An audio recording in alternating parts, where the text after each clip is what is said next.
Miltä tämä viime päivinä kuohunut tapahtumavyyhti teidän korvissanne ja silmissänne näyttää? Kumpi aloittaa? Tomi Kiitos, Timperi. voin aloittaa. Joo, kyllä kun mä kuulin tästä näin, niin jos ihan rehellisiä ollaan, niin mä ajattelin, että kohta varmaan soi puhelin, että kutsutaan radiohaastateltavaksi. Se oli ensimmäinen ajatus, että mun mielestä nämä on aika tuttuja asioita ja nämä nousee pinnalle paikkapaikoin tällä hetkellä, tai siis niin kuin yhä uudestaan ja uudestaan tällä hetkellä. Ja keskustelun suunta ei ole kyllä varsinaisesti muuttunut juuri miksikään. Loppupeleissä mä ajattelin, että hyvä kuitenkin, että taas puhutaan, koska siellä taustalla on sellaisia asioita, joista oikeasti pitää puhua. No, aika samoilla linjoilla. Että täytyy sanoa, että näin nuoremman sukupolven edustajana olin kyllä varsin äimistynyt. Että ajattelin, että voiko tämä olla ylipäätään totta, että joku todella ajattelee näin. Ja toki saa ajatella ja Suomessa on sananvapaus, mutta silti se kyllä yllätti. Jos ajattelee työelämän näkökulmasta tätä asiaa, niin ehkä yllättävää oli se, että hirveän monet yritykset kuitenkin kovasti painottaa omissa arvoissa ja muissa tällaista tasa-arvoisuutta ja yhdenvertaisuutta ja muuta. Ja sitten kuitenkin johtotason henkilö on niin kuin kommentoinut omaa henkilökohtaista näkemystään näin, niin siitäkin oli aika yllättynyt. Kun kurkistan teidän taustayhteisöjenne internetsivuja, niin Miessakit ry:stä sanotaan näin. Miessakit ry on kansalais- ja asiantuntijajärjestö, joka tukee miesten henkistä, psyykkistä ja sosiaalista kasvua. Järjestö täydentää miehille tarjolla olevia kriisipalveluja ja edistää väkivallatonta perhe-elämää muun muassa. Ja jatkatte. Ja Suorasta, tästä Ammattiliitto Suorasta taas kirjoitetaan, että Ammattiliitto Suora on kaikkien pankki-, rahoitus- ja vakuutustehtävissä sekä sosiaalivakuutuksen, rahapelien ja alkoholikaupan parissa työskentelevien etujärjestö. Aika moni näistä aloista on nimenomaan sellainen ala, joka tunnetaan naisvaltaisena alana. Kyllä, näin on. No, minkä takia edelleen tässä tasa-arvokeskustelussa pidetään yllä tällaista ikiaikaista kilpailuasetelmaa, että niin kuin me miehet ja naiset olisimme jatkuvasti lähtöviivalla, kumpi voittaa? No kai siinä ainakin yksi asia on, tai yksi syy on se, että kun me olemme kaikki naisia tai miehiä, niin sitä on niin hirveän helppo tavallaan yleistää siihen, että no nyt se teki noin, koska se on mies ja nyt se teki noin, koska se on nainen. Mä näen, että tietyllä tavalla nykytyöelämässä on noussut esiin myös tällainen niin kuin sukupolvien välinen kysymyskin, että nuoret tekee aina noin ja vanhemmat aina näin. Mutta se on varmaan niin helppo ajatella jotenkin sitä sukupuolta, vaikka oikeasti olen sitä mieltä, että pitäisi ajatella ihmisiä yksilöinä. Tomi. Joo. Pääosin on samaa mieltä, ehkä ihan tätä viimeistä lukuun ottamatta, mutta mä ajattelen tästä vielä vähän niin kuin kauemmas tuonne historiaan tätä asiaa. Että siis ensinnäkin nämä kyllä toki koskettaa kaikkia juuri kun kerran puhutaan miehistä ja naisista. Joka ikisellä on jonkunnäköinen näkemys tähän asiaan. Heti kun siitä puhutaan, niin sen näkee, että silloin halutaan sanoa, mutta hyvin paljon halutaan sanoa, että ei kai taas tätä asiaa ja siihen ollaan myös paljon kyllästytty. Mutta se, että kaikkein syviten tämä nousee esille sen takia, että kun asiat on historiallisesti ollut pitkään sillä tavalla, että naiset on ollut selkeästi eriarvoisessa asemassa miehiin nähden. Ja kun nyt sitten ollaan tultu, 30-50 vuotta ollaan niin kuin tehty todella vahvaa tasa-arvotyötä tässä meidän yhteiskunnassa, joka on ollut erittäin tärkeää. Totta kai sukupuolten yhtäläiset mahdollisuudet on erittäin tärkeä asia. Niin nyt se vuosituhantinen tasa-arvohaava minun mielestä on kuitenkin niin syvä, että kun sitten tämä tasa-arvokeskustelu syvenee, niin miesten mukaantulo, joka väistämättä totta kai tapahtuu, koska jos toisen sukupuolen eteen tehdään kovasti yhteiskunnallista työtä, niin totta kai hiljalleen se toinenkin sukupuoli, varsinkin kun se ei ole mukana siinä työssä, rupeaa ihmettelemään, että mitä täällä oikein tapahtuu, missä täällä mennään, ja rupeaa kokea itsensä ulkopuolelle jätetyksi. Ja missä tahansa ihmisen kanssa käymissä ulkopuolelle jätetty puoli reagoi hyvin vahvasti. Joo, olen kyllä, tai hyvän asian nostit esille, että olen ollut itsekin huomaavinani juuri sen, että jos käy erinäköisissä tasa-arvoon liittyvissä tapahtumissa, niin 97% väestöstä siellä on naisia. Ja just nimenomaan näin, että nyt tavallaan naiset on ruvennut todella vahvasti ajaa tätä tasa-arvoasiaa ja miehet on ehkä jäänyt vähän siitä ulos, mikä on hurjaa. Ja tähän täytyy sanoa vielä se, että sehän ei missään tapauksessa ole mitenkään naisten syy. Tämä on äärimmäisen tärkeä asia mun mielestä, että ettei etsitä näitä syyllisiä, eikä niin kuin sanota, että naiset ei päästä meitä sinne ja naiset tekee sitä tai tätä. Meidän miesten pitää keskenämme kelata näitä asioita ja keskustella, miettiä, että mitä me oikein halutaan, missä me mennään, miltä nämä asiat meistä tuntuu ja kyllä pitää puolemme. Mutta rakentavasti ei meillä ole mitään tarvetta lähteä hyökkäämään tai niin kuin syyllistämään. Että tässä on se, mun mielestä se koko viisauden ydin just nyt tällä hetkellä, että tasa-arvon ytimeen tässä maassa täytyy saada myös miehet mukaan, jotta se keskustelu on tasavertaista. Niin, koska kyllä aika moni mies sanoo vähän närkästyneenä ja kädet puuskassa, että joo, tasa-arvon ajaminen on itse asiassa naisten asioiden ajamista. Ja niinkö se onkin? Suurin osa mielikuvista ajattelee tai niin kuin pohjautuu tähän ja tähän liittyy mun mielestä vielä sekin, että itse tasa-arvo, mitä se oikeastaan tarkoittaa tällä hetkellä, se pitäisi punnita uudestaan, koska kun kysytään, niin suurin osa määrittelee, että kun on 50-50, niin tasa-arvo on toteutunut jihuu. Kun valta on tasan, kun raha on tasan, kun kaikki on tasan, niin kaikki on tasan ja kaikki on onnellisia ja tyytyväisiä. Raha ja valta ei ole koskaan tuonut kenelle, se ei ole ikinä ollut onnen tae, vaan tasa-arvotyön pitäisi olla hyvinvointityötä, jolloin perusteet on aivan toiset kuin 50-50. Kyllä nimenomaan hyvinvointityö on erittäin hyvä sana.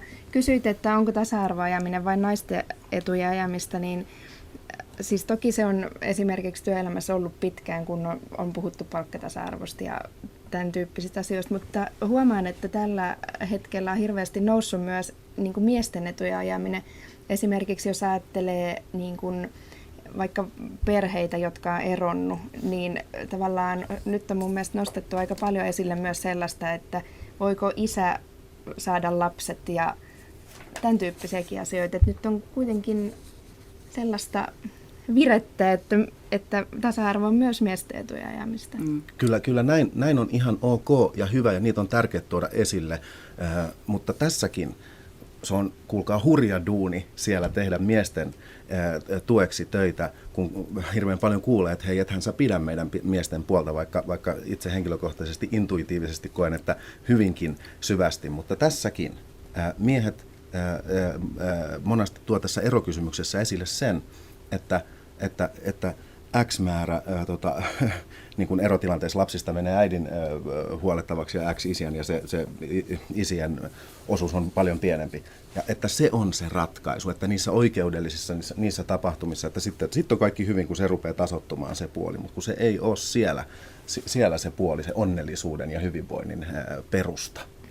No minkä takia sitten tai oikeastaan sanotaan näin, että eikö tasa-arvossa sitten voisi olla kysymys ennen kaikkea toisen ihmisen kunnioittamisesta? Että se olisi niin yksinkertainen asia, sukupuolesta 5. Lähtökohtaisesti kyllä toisen ihmisen kunnioittamisesta. Mikään ei ole niin hieno tulevaisuuden visio kuin naisten ja miesten toisiaan kunnioittava kumppanuuskulttuuri. Mutta naiset ja miehet, molempien pitää pysähtyä tässä kohdassa hetkeksi pohtimaan, että mitä on mieheys ja mitä on naiseus. Tämä tietoisuus on tällä hetkellä hukassa ja se on kuitenkin itsetuntemuksen perusta. Ja jos ei itsetuntemuksen perusta ole kunnossa, niin itse arvostus ei ole riittävän vahvaa, jolloin on pakko, tai jolloin väistämättä tulee ylilyöntejä ja semmoisia reagointeja, jota ei haluta, väkivaltaa ja muuta. Ja ylipäätään, että naisten ja miesten pitää kunnioittaa toinen toisiaan, niin mun mielestä on kyllä tärkeää muistaa myös se, että naisten on hyvä kunnioittaa myös toisia naisia ja miesten toisia miehiä. Että esimerkiksi työelämässä kuitenkin nainenkin voi usein olla este toisen naisen uralla etenemiselle esimerkiksi. Että Kyllä sitä kunnioitusta tarvitaan niin kuin läpi linjan. Näin on. Näissä Kiesin kommenteissa puhuttiin aika paljon tällaisista arkisista asioista, siivoamisesta ja silittämisestä. Aika monet suurten ikäluokkien naiset ovat edelleenkin vahvasti sitä mieltä, että naiset ovat geissoja, jotka palvelevat miestä, ja näin menee hyvin perhe-elämässä. Näin muun muassa erään ystäväni äiti ohjeisti tytärtään tämän mennessä naimisiin vuonna 2003. Näkyykö teidän, tai onko teidän näkökulmastanne tällaista sukupolvien kuilua olemassa? Nuoret naiset varmaan raivostuu tällaista kommenteista, että palvele miestäsi geissana. No kyllä on näkevinäni aika suurinkin sukupolven välisen kuilun, että nykynuoret naiset ja miehet eivät kyllä ajattele noin, että aika tasan menee ne kotityöt ja ehkä vähän niin kuin senkin mukaan, että kumpi on parempi missäkin ja kumpi ehtii ja näin. Mutta siis onhan se fakta, että esimerkiksi 40 vuotta sitten maailma on ollut hyvin erilainen ja silloin ehkä ollut niin, että miehet on enemmän panostanut siihen työuraan ja sitten naiset puolestaan pitänyt kodista huolta, mutta nykyään kuitenkin naisten koulutustasokin on vuosikymmenten saatossa noussut niin hirveästi, että tavallaan ollaan yhdenvertaisia työelämässä ja kotielämässä. Ja tämän vuoksi ne kotityötkin jakautuu huomattavasti tasaisemmin. Ainakin toivottavasti. Kyllä. Kyllä. Tässä on semmoinen haaste, siis viisaita sanoja on ihan samaa mieltä sun kanssa tästä. Ja se, että, mutta tähän tulee vielä sellainen ongelma, mikä on tämänhetkisen yhteiskunnan ongelma, ja se on yksilön koskemattomuuden, että se on niin hirvittävän tärkeää ja ehdottoman oikein, ja mikään ei ole niin upeata kuin se, että pidä huoli siitä, että sinun oma koulutuksesi on kunnossa ja omat rahat ja oma elämä ja itse, että sinä pystyt olemaan yksin ja itsenäinen ja kaikkea tällaista. Ja tämä hajottavuus ja tämmöinen niin kuin, yksin pärjäämisen helppous näkyy esimerkiksi valtavissa eromäärissä ja tämmöisissä perhetragedioissa. Ja tähän mun mielestä pitäisi niin kuin, jollain tavalla puuttua, että mä oon itse miettinyt esimerkiksi, että kun meidän perheessä minä ja vaimoni molemmat tehdään vahvasti semmoisia töitä, jotka vie hirveästi aikaa ja niin edelleen. Mä oon koko ajan miettinyt, että eihän tässä ole niin kuin tolkun häivää, että siis eilen korjasin kotona yhden sellaisen hanan, joka vaati 3 kierrosta tuollaisella papukaija tai tuommoisella taltalta, mikä se nyt onkaan edes. Tämäkin kertoo jostain. Ja se on kestänyt niin kuin 2 kuukautta. Siis näin yksinkertainen asia, ja puhumattakaan, että muistetaan kaikki ne lasten menemiset, 3 lasta ja tarhaan niin edelleen, on ihan hirmuisen tärkeää miettiä, että miten se elämän perusta hoidetaan, miten sitä vaalitaan kaikkein ensimmäiseksi, ja sitten vasta niin kuin, mitä siihen päälle voi tehdä yksin, niin se on tietysti sitten tulee.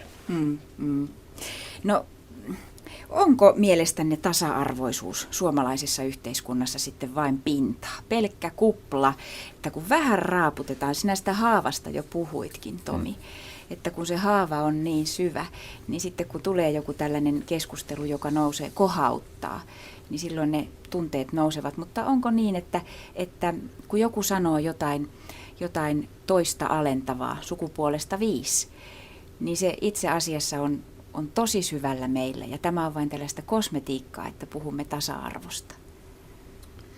No mä näen kyllä niin, että siis todella paljon on edistyttykin tässä tasa-arvoajattelussa ja tavallaan tasa-arvon toteutumisessa, että on meillä siis nykyään muutakin kuin pintaa, mutta toki meillä on vielä tehtävääkin. Mä oon samaa mieltä. Lähtökohtaisesti mä kuitenkin koen, että me ollaan perinteisen tasa-arvotavoittelun osalta lähes maalissa. Mutta esimerkiksi Ruotsia perässä silti. Ai, siinä tuli toipas hyvä miten niin? Aiheen esille. No, jatka, anteeksi, mä keskeytin. Joo, ei mitään. Voidaan mennä tohonkin, mutta että, se, että nyt kun ei pidä niin kuin verrata tietyllä tavalla muihin maihin. Ruotsi on tietysti yksi, mutta puhumattakaan siitä, että kun suomalaista tasa-arvotyötä tällä hetkellä kehitetään globaalien normien mukana ollaan, että muistakaa mitä me sovittiin Pekingissä, että näinhän sitä pitää mennä, sitten ihmettelee täällä suomalainen, että mikä niin kiinalainen siellä, että miten se, niin, niillä on ihan eri tilanne siinä koko hommassa, että mun mielestä meillä on nyt hyvä tilanne, ei ole tasa-arvon kupla se perinteisesti ajateltuna, mutta sitten me ollaan siinä vaiheessa, jossa tasa-arvotyön ongelmat kärjistyy ja nyt tarvitaan uudenlaista työtä, jotta pystytään myös tämä ongelmakärjistymä kohtaamaan. No nyt selitähän se Ruotsi-vertaus, Ira. No esimerkiksi tänään luin just uusia tilastoja ja palkkaero on Ruotsissa todella paljon pienempi, koska he on tehnyt huomattavan paljon työtä sen eteen. Ja mä koen, että perhevapaiden jakautuminen on Ruotsissa huomattavasti tasa-arvoisempaa kuin Suomessa. Ja tämän tyyppisiä, ehkä taas hieman työelämän näkökulmasta katsottuna, mutta kyllä se siihen perhe-elämään vaikuttaa se työelämäkin aika paljon näin kuitenkin. on, joo, se on kyllä ihan Ja totta. arkeen muutenkin. No, Tomi on maininnut jo muutaman kerran, että täytyisi päästä eteenpäin ja toiselle tasolle ja ottaa niitä uusia asioita käsittelyyn. Mistä asioista sitten pitäisi puhua, kun nyt puhutaan sitkeästi siitä silittämisestä ja renkaiden vaihdosta? Mun mielestä tämä asia liittyy erityisesti tämmöiseen yhteiskunnalliseen tasa-arvotyöhön ja sen ytimeen, eli niihin orgaaneihin, joissa määritellään se tasa-arvotyö, mitä Suomessa tehdään. Siellä pitäisi ensin uusiutua. Se on väistämättä niin, että silitysraudat on agendassa vielä 15 vuotta. Niin se vaan menee. Ei se siitä vielä hirveästi muutu, mutta tänne ytimeen pitäisi saada tätä uutta ajattelua, jotta siellä se aikuisuus, yhteiskunta on eräänlainen aikuinen, joka huolehtii kansalaisistaan ja tukee heidän niin kuin, myös kehittymistä ja kohtaamaan yhteiskuntamuutoksia. Ja sinne tarvitaan sellaista uutta ajattelua, joka perustuu juuri tähän sukupuolten tasavertaiseen kohtaamiseen. Eli naiset ja miehet yhdessä sinne rakentamaan siten, että Suomen valtio sanoo televisiossa mainoksessaan, että mies, sinä olet hyvä, sinä olet tärkeä, nainen, sinä olet hyvä, sinä olet tärkeä. Molempia tuodaan esille, että koska molemmat sukupuolet on niin hienoja ja hyviä ihmisiä. Ja tätä pitäisi tuoda esille, eikä sitä, että kuinka huonoja ja ärsyttäviä ja sitä ja tätä ja tota. Ja fakta on se, että molempia tarvitaan. Kyllä. Sekä naisia että miehiä. No, tässä... Niin, ja kaikkihan lähtee kasvatuksesta siitä, miten me kasvatamme omat poikamme ja tyttäremme, millaiset mallit heille annetaan tästä naisena olemisesta ja miehenä olemisesta. Kyllä. Ja tämä vaikuttaa esimerkiksi kovasti, jos miettii jotain ammatinvalintaa ja mihin kouluun hakeutuu ja minkälaisen työelämän piiriin ja näin poispäin, niin todella paljon on kyllä merkitystä sillä, että miten ihan pienet alle kouluikäiset lapset ajattelee maailmasta ja naisista ja miehistä. Mä olin elokuun alussa puhumassa 20-20-vuotiaille, siinä oli 30-40 tämmöistä politiikon alkua, jotka oli semmoisessa politiikka-akatemiassa ja sieltä tuli aivan mahtava fiilis lähteä sieltä niin kuin veke, kun kuuntelin, mitä ne sanoi siellä ja mitä ne ajatteli tästä asiasta. Niillä oli koko viikon mittainen juttu ja hirveä määrä yhteiskuntaa, politiikka-asiaa. Ja sitten ne sanoi, että tämä on se aihe, mitä ne halusi kaikkein eniten kuulla. Eli tämä on niin kuin todella kiinnostava aihe. Ja sieltä niin kuin, erityisesti sanovat, että ei jaksa enää tätä samaa vanhaa, että he niin kuin lähtevät pohtimaan tätä niin kuin näistä uusista näkökulmista ja siitä jäi kyllä semmoinen turvallinen fiilis, niin kuin aina meidän yhteiskunnassamme. Kyllä me nämä asiat kuntoon lopulta hoidetaan. Mutta yksi huolestuttava seikka on kuitenkin se, että millä tavalla esimerkiksi tuolla netissä liikkuvat törmää tällaiseen erityisesti pornografiseen materiaaliin nuoret, missä naiset esineellistetään aika rankasti. Nuoret tytöt on tällä hetkellä monestikin aika pulassa sen oman olemisensa kanssa ja sen minäkuvan kanssa, että miten tässä nyt oikein pitäisi naiseksi kasvaa, kun on kaksi erilaista näkökulmaa ja mallia, että miten naisena ollaan. Ja samoin on pojat. Kyllä. Tämä oikeastaan liittyy just siihen, että kuinka hirmuisen tärkeää olisikin nyt, että me aikuiset pysähdyttäisiin hetkeksi miettimään tätä. Tämä liittyy just siihen, mitä mä aikaisemmin sanoin, sitä, että on tärkeää, että naiset jonkun aikaa keskenään pohtii tätä, että mistä mennään, mitä me tehdään tälle tilanteelle ja niin edelleen. Aikuisten hyvinvointi tästä täytyisi tulla ensisijaisena esille, koska mikään ei ole niin hyvä lapsen etu kuin hyvinvoivat aikuiset ja vanhemmat. Kun puhuttiin tuolla turuilla ja toreilla, että keskustelemme tänään tasa-arvosta ja sitten mainitsin, että ketä tulee keskustelemaan, niin aina välillä nousi tällainen kommentti miespuolisten kollegoiden suusta, että kun ei nykyään enää uskalla sanoa, mitä ajattelee. Koetko sinä, Tomi Timperi, että nyt kun meitä on tässä 3 naista, joudut puhua erityisesti kieli keskellä suuta, kun puhutaan tasa-arvosta? Itse en koe, mutta se johtuu siitä, että mä oon tehnyt tätä työkseni joko 15 vuotta, niin sitä on harjaantunut tässä asiassa ja rohkeus on kasvanut. Mutta mä ymmärrän erittäin hyvin tämän dilemman. Se on tietyllä tavalla eräänlaista myös viisautta, että kun mä en nyt sano, mä en liitä tätä tähän Audi-miehen seikkailuihin, vaan siihen, että ei oikein ole semmoista itselläkään semmoista ymmärrystä, että missä kohtaa välttämättä sitten yhtäkkiä sohasi ja semmoinen pelko on niin kuin siellä taustalla ja se estää sitä puhumista, mutta kyllä meillä miehillä on, mä huomaan sen, kun puhuu miesten kanssa, niin semmoinen kollektiivinen häpeä siitä, mikä naisten asema on aikaisemmin ollut. Ja me luullaan tällä hetkellä, että se olisi meidän syytämme. Me luullaan kollektiivisesti, että miehen pahuudesta johtuu naisten aikaisempi asema tai tasa-arvotyön tila tai jotain muuta. Se ei pidä ollenkaan paikkaansa. Meidän tehtävämme ei ole syyllistyä siitä, mitä aikaisemmin on ollut. Sen sijaan me totta kai tuetaan hyvää kehitystä ja niin edelleen, mutta silti tämä kollektiivinen häpeä on siellä ja se estää niin kuin miehiä ajattelemasta omaa hyväänsä. No Ira. Ja ylipäätään siis nykyyhteiskunnassa on kyllä oltava tarkkana siinä mielessä, että mitä sanoo, koska kaikki voidaan tosiaan kelata ja etsiä netistä ja muuta, että tavallaan voidaan tarttua pienenkin asiaan, mitä suustaan päästään tai kirjoittaa ulos. No onko Ira Saarnio sinun nuorena naisena helppo ja yksinkertainen tunnustaa, että joo, teen töitä aika monella eri tasa-arvofoorumilla? No kyllä, lyhyesti ja ytimekkäästi. Kukaan ei kummastele eikä kukaan sano, että ai, sinä feministi. Ei mun mielestä mua ei ole mitenkään leimattu feministiksi, enkä todella koe olevani edes feministi. Rinta Rottingilla teet tasa-arvotyötä molempien sukupuolien eteen. Kyllä. Sekä esimerkiksi isien perhevapaiden lisäämiseksi että naisten palkkaerojen kaventamiseksi.